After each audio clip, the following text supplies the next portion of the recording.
Good afternoon and welcome everyone. One moment while we get our guests up on stage, but joining me on stage is Francis from the Relab team. Cool. So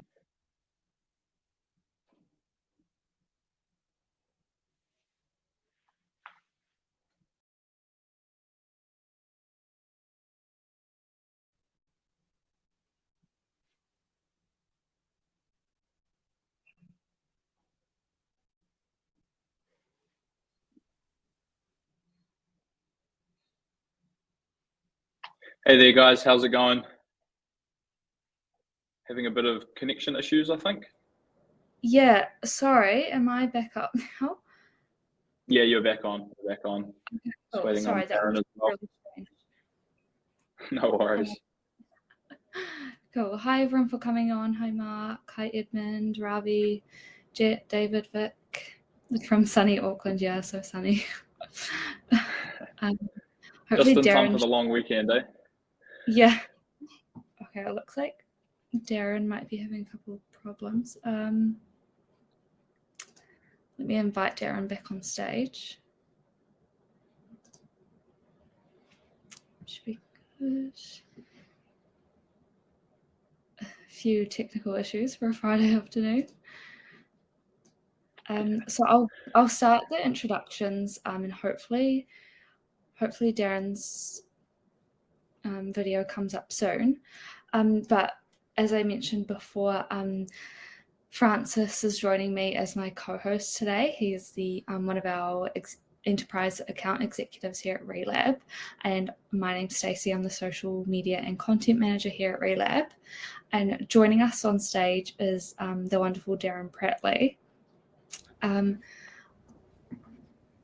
Oh, cool! Just in time. How are you? I think it was the water. Cool. Yeah. Definitely. Cool. So yeah, today we've got Darren here with us. Darren will give you a bit of background on his career shortly, but just for some context, Darren has worked with some of the best real estate firms in New Zealand and is all about helping your business succeed and implement processes and strategies to generate results for your future.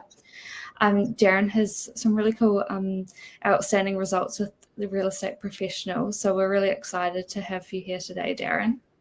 Thank you so much for inviting me. It's great to be here. Yeah. So the plan for the webinar today is we'll have a roughly 20 to 30 minute chat with Darren, and throughout the discussion, please feel free. We highly recommend putting any questions you have or maybe some scenarios you'd like advice on, pop them in the chat box there, and we'll spend about 10 minutes answering those at the end of the webinar. And then after that, Francis will give you a bit of a sneak peek at some cool Relab product updates to show you. So stick around at the end if you'd like to see what our team is working on. And just before we get into things, you will be this will be recorded, so you'll be emailed a copy later today, and you'll also be able to find it on our YouTube, Facebook, and LinkedIn pages. And we also have Lou from our CMO here at Relab monitoring the chat if you've got any issues with watching or anything. So let's get straight into it.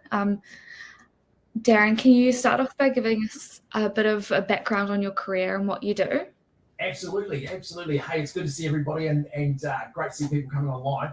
Hey, I've been lucky enough to be working with real estate salespeople for about 30 years of my career. So I started out as a mortgage advisor in the very early days of mortgage broking and ended up being charged my own office and then managing an office, and then ended up setting up my own business and then franchising that business, and ended up with 10 businesses around New Zealand, and ended up being what I would call probably a leader in the financial services sector right at the time when the government decided to regulate the financial services industry. So at that point, I then spent 4 years of my life working with a regulator, being the government, and the industry to work out how we were going to shift what I would call a selling industry into what we'd call an advice-based industry. So I did a lot of work around that space.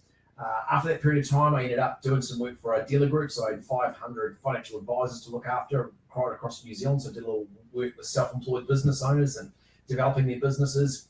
And then I was asked to do some work for a real estate group, helping with their financial services business. And they said to me, Darren, would you come and speak at our conference? So I said, oh, yes, okay, I'll do that. So I turned up at the conference, spoke, and then at the end of the conference, I had about 10 people, I suppose, come up to me and say, Darren, would you come do some work for our business? So at that point, I made the decision that actually my financial services career, I'd done everything in financial services that I possibly could, that it was time for a change. So I went to the boss's office and said, I'm resigning, and said, I'm leaving, I'm going to go and be a speaker. And he looked at me like I was crazy, but then basically left that industry and started doing this. And that was now 5 years ago, and now I spend my life racing around New Zealand and spend a lot of time at the airport, but working with some of the best real estate teams around New Zealand and being very fortunate to be working with some really amazing people. So I had a fantastic career to this point, and I'm very, very fortunate to do what I do now.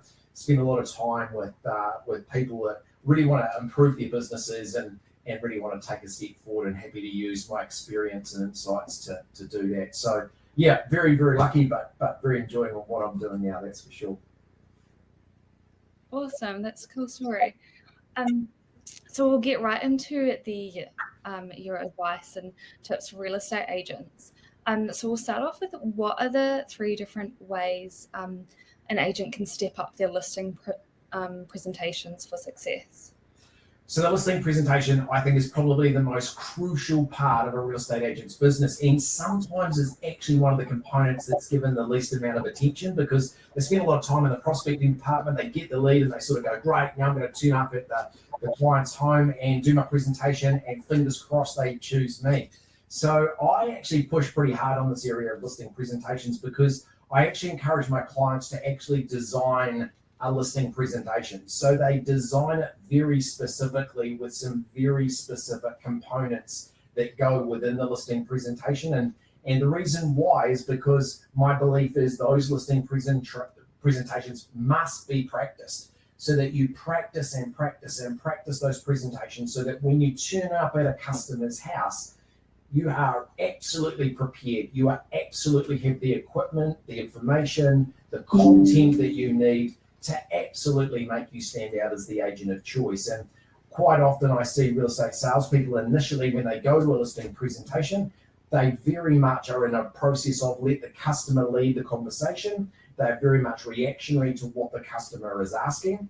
And I very well know there's only 2 questions that a customer is going to ask you. How much do you think my house is worth?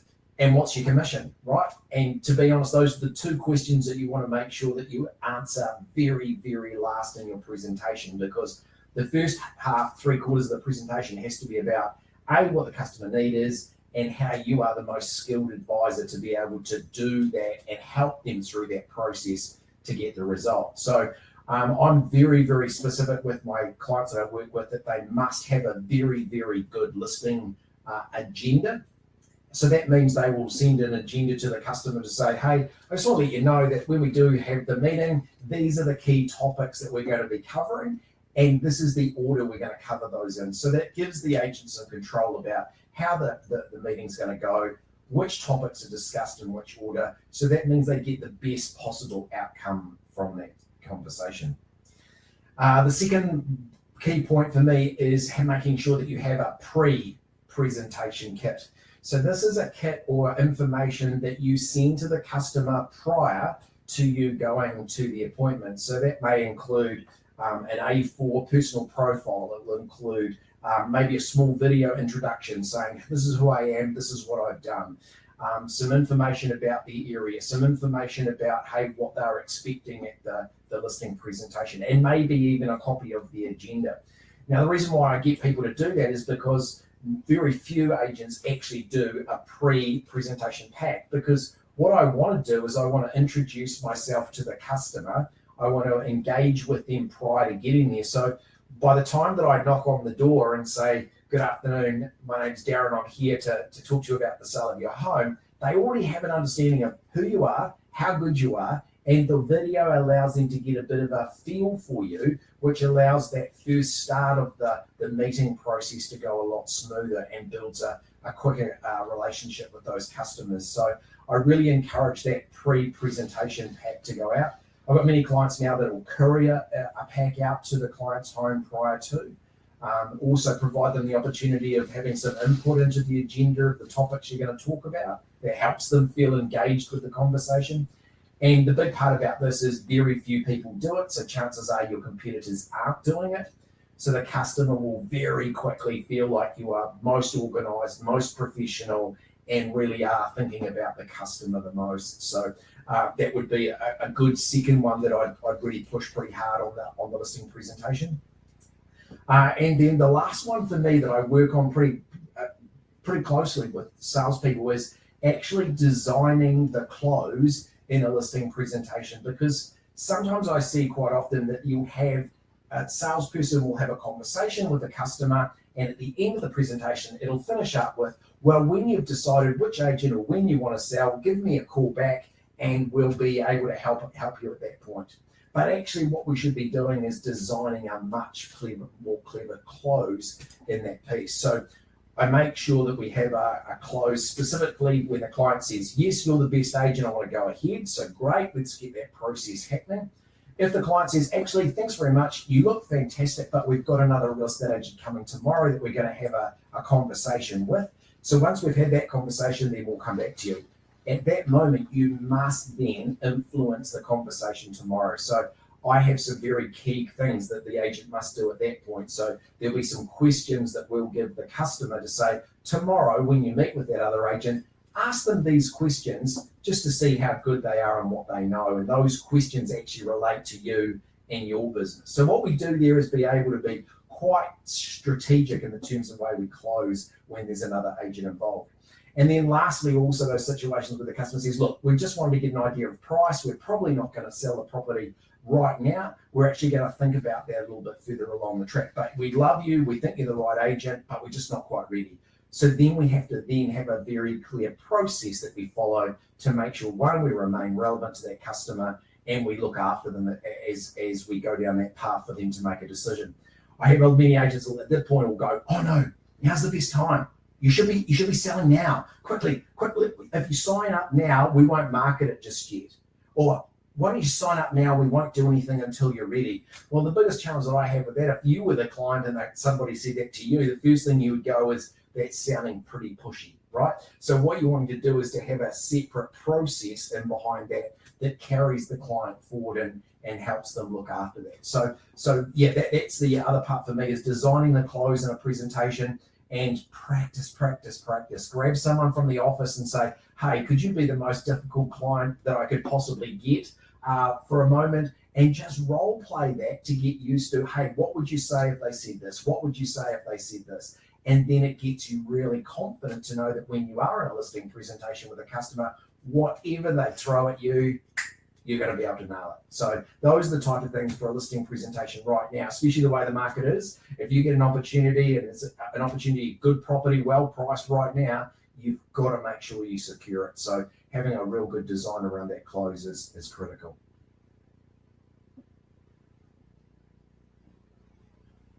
Oh, I love that point of engaging the customer to be a part of that process as well. That's a really cool touch that I haven't heard of before.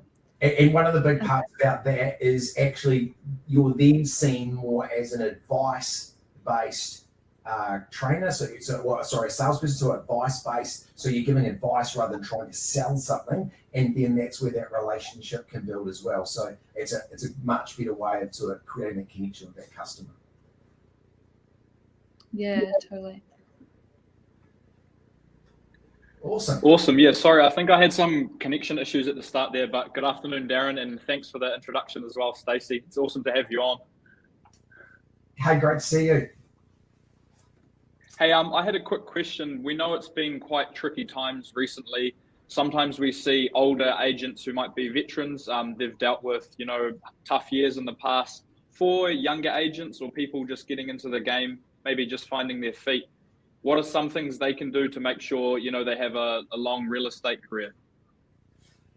So I just want to give you a quick, let's just roll that back one step, because you look, think about the last 3 or 4 years. I've seen, the market obviously has changed, but over that period of time, there was a whole lot of new agents that came into the marketplace. There was a whole lot of existing agents that did really well. I put them into three clear categories. The first group for me are those in real estate that let the market drive their business. So these are real estate agents over the last 4 years where the market was busy, there was lots of activity. What we ended up in a situation was that agents could pretty much let the market drive their business. And I'll give you an example. Let's say you're a new agent over the last 4 years, you got into the industry and you fluked your first listing. So I got my first listing, I had my first open home. How many people turned up to the open home? Oh, about 30, right? So 30 people turned up to the open home. How many people wanted to buy it? Oh, about 20. And how many people wanted to sell their house? Oh, about 10, right? So all of a sudden you got all this opportunity and you could make sure that that property was going to sell. Then off that, you get your next listing, you had your next first open home. How many people turned up? 30. How many people wanted to buy it? 20. How many people wanted to sell theirs? 10. So all of a sudden the marketplace drove businesses, right?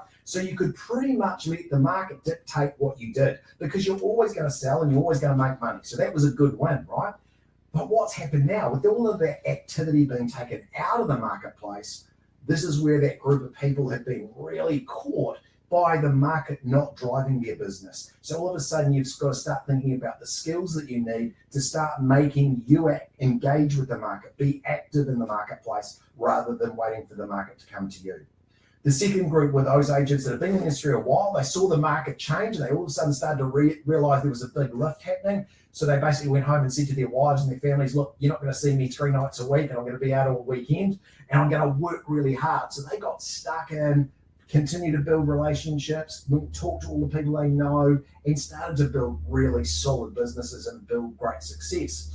So those people at the moment are still doing really well because they've got the relationship, they've got clients that are still wanting to sell. It's not the flurry that they had, but they're still being really active face-to-face with their clients.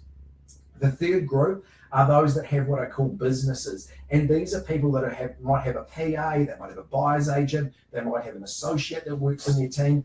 And over the busy period when it was all flat out, what we saw was a whole lot of that group get better and stronger and better and stronger. And the main reason for that is because you've got people in your business that focus on sectors or parts of your business as a key focus. So because they focus on those areas like prospecting or looking after your buyers or making sure you do great marketing, all of that stuff just means that your business really does all the core things that it needs to do to be successful. So those people at the moment, again, are still doing really well and still being really, really strong in the marketplace with sales and still getting good stock because they've got people in their teams. Now, some of those are starting to go, oh, maybe my overhead structure is getting high because the volume is dropping off. But most of them are still realizing that the reason why they're growing their success is because of that team business approach. And I think that's been really successful with the market that it's been. So when it comes to the way the market is, I think when you look at those 3 categories, it gives us a really good indication of the things that we need to be doing. The first group have got to realize they've got to get out and really engage the market again and start getting really smart about how they prospect. The second group have got to go back to the key relationships that they've already got established and continue to build and foster the opportunities from there. And really those high performing teams or the bigger teams, you've got to get really specific on the roles and make sure that those roles are being done now to quite a high level. So we get quite focused about activity and productivity in those teams. But again, great opportunities. So those are good 3 ways of sort of thinking about where am I, where do I sit, and then what are some of the things that I can do off the back of that. Absolutely. Yeah. Thank you for that. It's a fantastic answer. And I hope that was helpful for everyone on board today. Straight off the back of that as well, I'll jump into another question I had. Just for a typical agent, how would you usually go about managing your day? Maybe some calling in the morning, meetings in the afternoon? Yeah, great question. That's such a good one, man, because this is the part for me, right? So one of my presentations I do when I've got an office that I'm working with, I'll get them all in the room and we'll say, right, great, grab your phone and we'll open up your phone and we'll open up your calendar, right? So we'll open up your calendar and then I want you to have a look at next week. So have a look at next week, what you actually got in there. And most of the time, most salespeople will have meetings or they'll have sort of client appointments or office meetings that they've got in place. But that's about it. And actually what I want them to do now is actually start to become very structured about how they manage their time, because you did right. And this is the key part now, right? Is you've got to plan the use of your time as effectively as possible, doing the key things that you need to be doing. So for example, we all know that prospecting should be the number one thing that we need to be really good at and be doing regularly. If you go into your diary and have a look at next week, how much planning have you put in place about prospecting? Does the word prospecting and locked in a time actually come up? Or is it something that you just kind of, Darren, I do it whenever I can fit it in, is the standard line I get, right? And I just kind of push back because I go, actually, if it's not purposeful, it's not planned, and you're not holding yourself accountable to those time slots, you're just wasting your time, because those are the disciplines right now that we really need to keep focused on. So that's a big one for me, of making sure that you're locking in and using your diary really effectively and starting to identify the key behaviors that need time allocated to it. So I encourage you to have a look at your diary out there and just go, actually, have I got a structure in here that I follow? And then make sure that builds your success. So I don't have a really set formula. I mean, a lot of people say do 10 before 10, or make sure you're doing your calls in the morning and appointments in the afternoon. I, to be honest, will go to each individual salesperson and go, you design your system that makes it effective for you, depending on your life, your family situation, and all those factors. But please make sure that you have a clear plan and you're disciplined about your time planning, and then hold yourself accountable to that.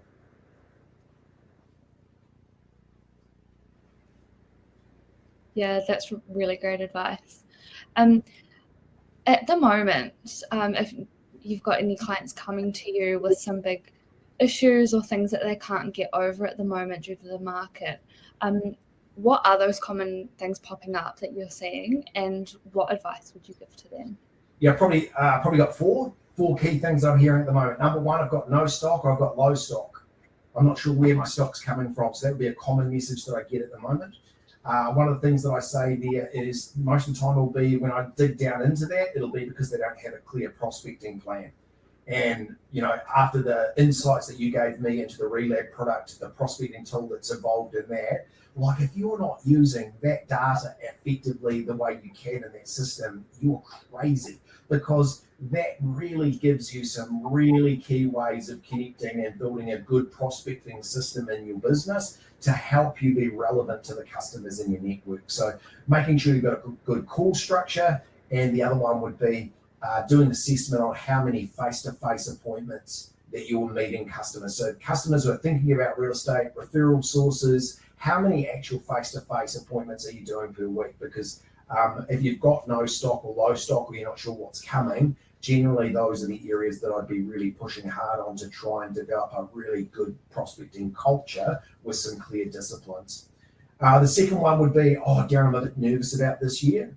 I keep hearing this bloody recession that keeps people telling me that, there's a recession coming. And I'm just like, seriously, we can't change that. What we have to do is make sure that we have the business plan and the clarity of the activity that we need to do to generate the amount of business. And I'll give you a good example. As I was talking to an office manager who was saying to me, Darren, look, we're in a situation where, we're really struggling. We're not sure what's happening and what we're going to do. And we're a bit nervous about the year ahead.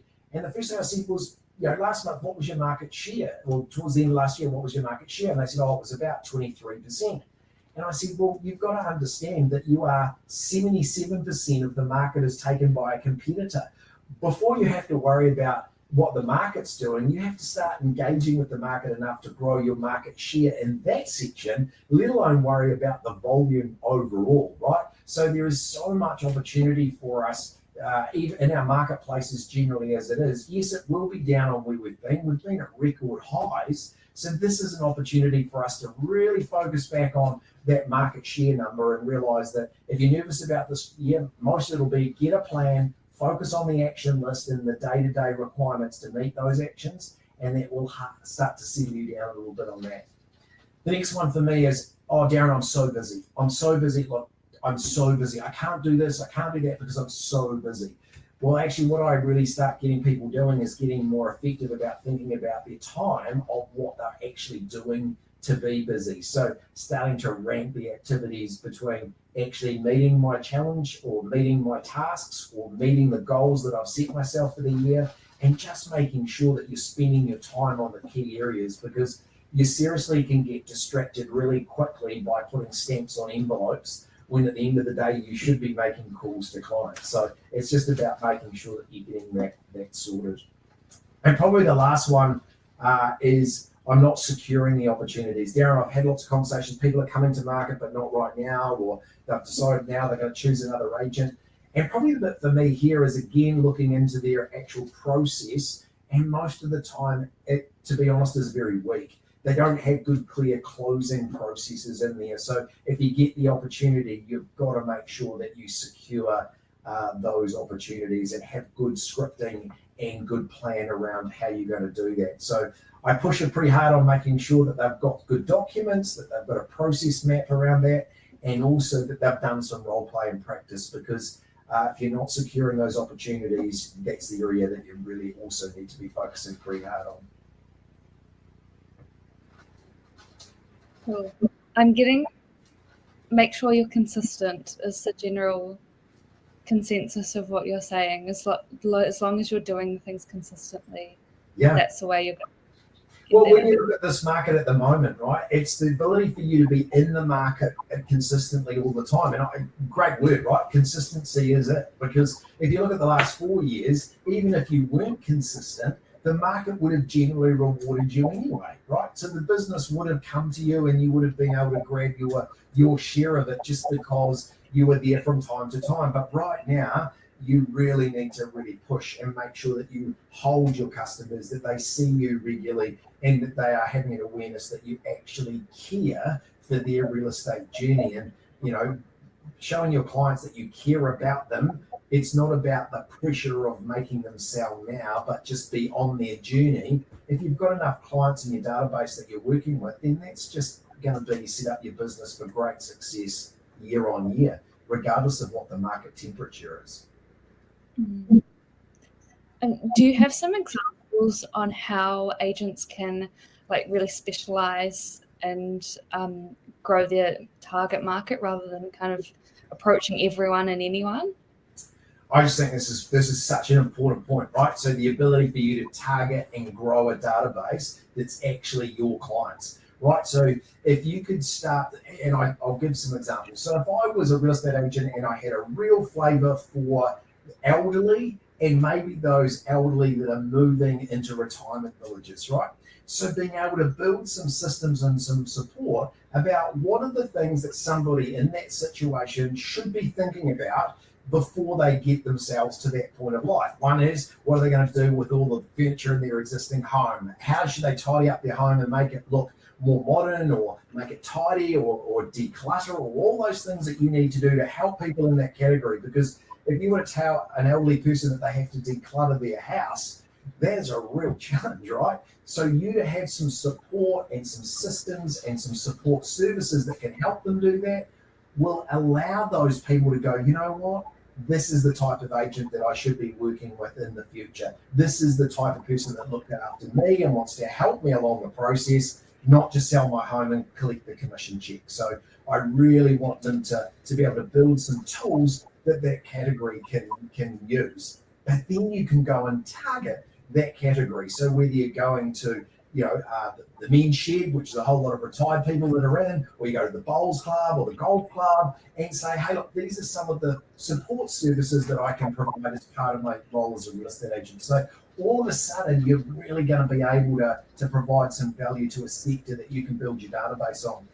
And let's just not forget the Relab system that can allow you to search clients in your area that have lived in a property for an extended amount of time. So if someone's lived in their home for 20 or 30 years, they are great clients to be able to have a conversation with about that particular area. So I totally encourage salespeople to start being more specific about how they absolutely grow their database with the sector of the market. Because to be honest, it's really hard to be all things to all people.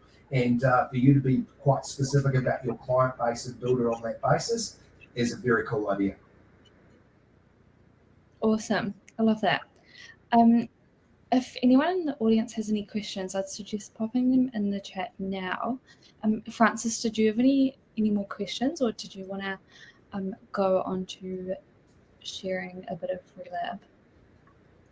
Yeah, I'll jump into a bit of we'll have a quick look at Relab Prospect, but yeah, I just wanted to say I think that's a fantastic point. Maybe organising some moving trucks just to help with the process. Definitely those things which kind of, it sets apart the agent. Some people are just looking for the sale, looking for the commission, but if you've got, if you're thinking about helping the people out, they'll really appreciate you being genuine. Because let's remember, right, that you are being seen to be their trusted advisor. You're the person that's taking them on this journey and building that trust sense. And when we look at the marketplace today, every one of us wants to deal with someone who's going to give us great advice, be consistent in front of us, and look after us as a sense as if we were family. And I think as we evolve the real estate industry, that sense of support to our customers, being their trusted advisor long term, is just such a sound success platform that can really help your business become where it needs to be in the long term. Absolutely, yeah. Hey, so what I'll do now, everyone, is I'll share my screen. Again, like Stacey said, if you have any questions, pop them in now, and we'll answer them at the end of the session. I'll just share my screen and we'll have a quick look at Relab Prospect. Cool. Can you guys see my screen okay there? Yes, I can see that. Awesome, cool. So I'm just going to jump in here to Relab Prospect. Very topical that we're going to be having a look at this today, Darren. I think a lot of the things you've discussed will kind of play into this. With Relab Prospect, we understand that, it can be time consuming for agents to go out and door knock, to send out their mailing lists, or even pick up new listings.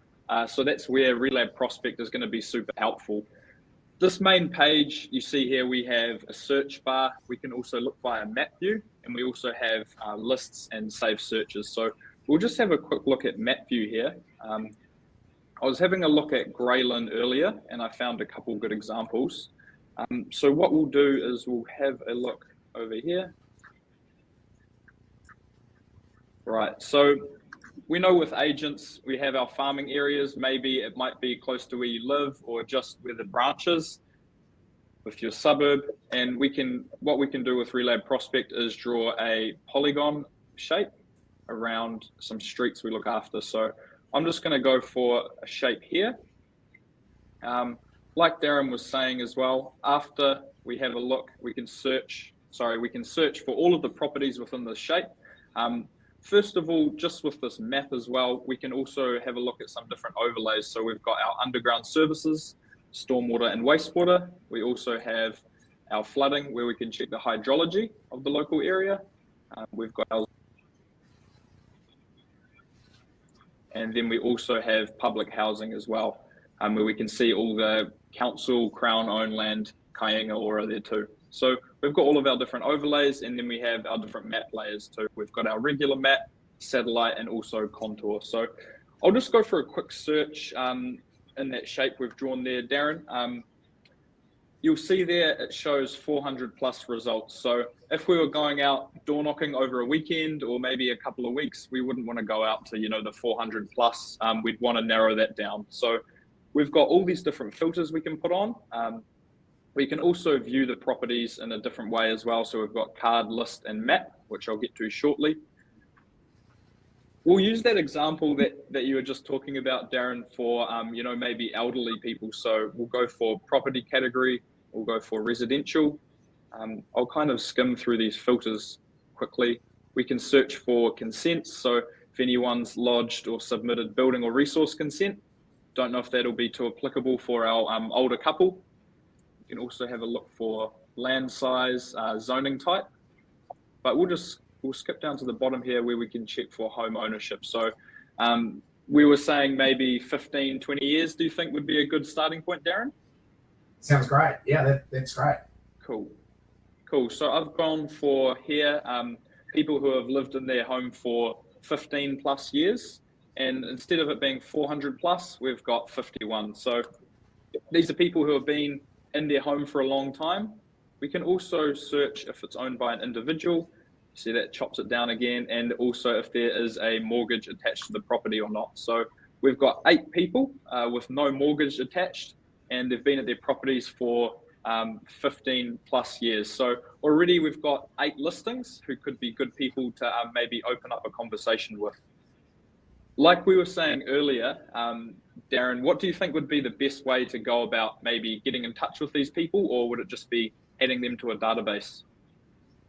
I think there's got to be 2 approaches here. One is that you've got to get some more connection with that person, so the ability for us to get face-to-face with these people, but also the consistency and awareness of them that you are in their patch, that you are an agent that's regularly in that space. So I actually get sometimes when clients have good databases, we actually get very specific about what goes in a particular client's letterbox, because if we're targeting just 40 people or 50 people, the ability for us to be very specific about what goes in those addresses. And to be honest, this type of accuracy and how we deal with customers has never been possible before.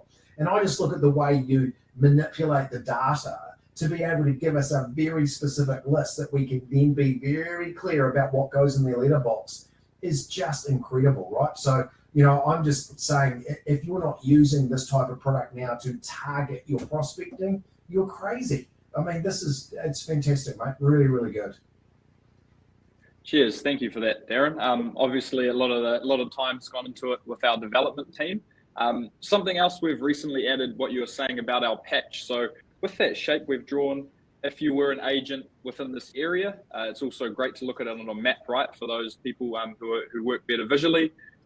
Here we can see all of the properties which that criteria applies to. So we've got 3 properties within these couple of streets and these black dots as well. If we click one of these dots, we'll have a little bit of information pop up about the property as well, which is great. But I totally agree. Maybe if we added these properties to our database, and if we were out walking, maybe you might see one of them out on the street, have a quick chat to them, and then work from there.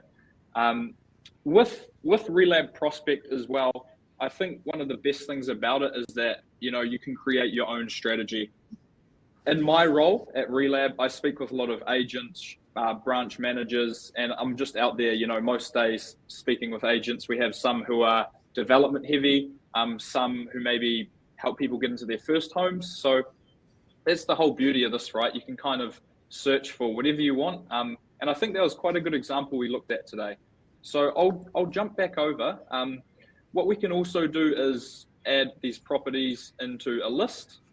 So we'll just add a couple of these in there, and we'll add them to a list.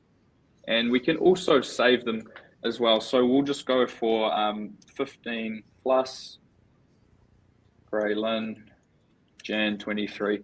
So what we can do here, Darren, I actually don't know if you've seen this, but we can actually set notifications too. So anytime one of these properties lodges building or resource consent, if one of the properties is listed or withdrawn, we'll also get a notification too. So I'll just create that list there, and then that's all being saved. We can also save searches of whole suburbs too. I'd hope that relationship with the customer had been established before they came to market. Absolutely, yeah. we want that opportunity, right? So this is why this data and the way you're doing this is, if you talk about that prospecting area, allows you to be very clear about what is the campaign and who you're talking to. So yeah, great example. Fantastic. Yeah. Thank you for letting me show you that, guys. If you do want to know anything more, just book in a demo with us. Just get in touch and we can take you through some more. I think we might have a look if there's any questions, Stacey. There's not any popping up. Might give a couple minutes to put. Is this available from Jet? Yeah. So Relab Prospect available at the moment. If you want to get in touch, we can definitely work something out as well. Cool. Yeah. While I have just remembered, Darren has quite a few cool free resources to help with real estate agents, and some really good tips on how to manage your time, etc. So I'll put that in the chat there as well. Definitely give that a look. People saying it's a great tool. So one of the things that I do is I'm out obviously working with clients all the time, and we'll be talking about, and many times we'll develop some content or develop some material or a checklist or a system that becomes my system, and clients use it. So what I do sometimes, some of those are free content that we put on the website. So by going to that link, you'll be able to go in there and have a look at that content. Please just download it, just build that content for you and into your business, and it certainly makes it easier for you to move your business a couple of steps further forward. Yeah, it's cool that they can go away and really personalize it rather than just getting a list of things. Go do this, and then they're probably not going to do half of them because they don't want to. Yeah, exactly. Yeah. Darren, something else as well. Always with any kind of sales roles, when you're reaching out to people, whether it be picking up a listing or maybe rekindling an old relationship, what are some things you might add in there just to add insight, just instead of flicking them a message? What would you put in there? I think what we've got to do is start really communicating with our customers that we're giving them good advice and good content and good information. I mean, your ability to do what you just did then in terms of the search and to be able to become very aware of services in the area, the flood design in terms of what was affected, what wouldn't be affected, and just being able to show that you're an absolute area expert is part of that trusted advice journey. So I just go, not only are you going to use it for prospecting, but it's going to be allowing you to grow greater knowledge in the area. So if I'm ever thinking about selling my house, I want to use an agent that's got great area knowledge, that understands that when someone buys my home, they don't just buy the home, they buy the area as well. And to be able to do the research and get the insights and the information is so important. So I think those are the type of things that you can really sort of add to your service and engage. It makes it easier for customers to engage with you because they can sense that there's some real interest and some value that you're going to provide them with that information. Yeah, cool. There's a question here asking for a phone number. I assume that's for you, Darren. What's the best way for people to get in contact with you? To your website? Or? Yeah, just go to my website. There's an inquiry there. Just if you want to do that, or just reach out by email. My email address is darren@ink2020.com. If you just want to have a chat, I do retreats from time to time where we take individuals to a high performance retreat program. Or we just do a monthly, what we call the Implementation Academy. So that's where we support salespeople on an ongoing basis. It's not a massive cost, but it just means that they've got some support and some direction if they want some extra help there. But if there's managers or owners that want some help with their teams, again, please, I'm only happy to take some calls and have a conversation. Again, from my perspective, it's about understanding the fit and whether I can help, and if I can, I'll certainly be interested to do that. So thank you so much for this opportunity. It's been great catching up with you guys, and this product is a fantastic addition and certainly something that we'll be encouraging our clients to look at as well. Cool. Yeah, thank you so much for your time, Darren. Thanks, Francis, for that little sneak peek at the product. Cool. Yeah, so thanks for everyone for attending as well. We'll wrap up there. Thank you so much. Thanks very much, everybody. See you later, guys. Thank you, Darren. Yeah. You're welcome, mate. See you soon. See ya.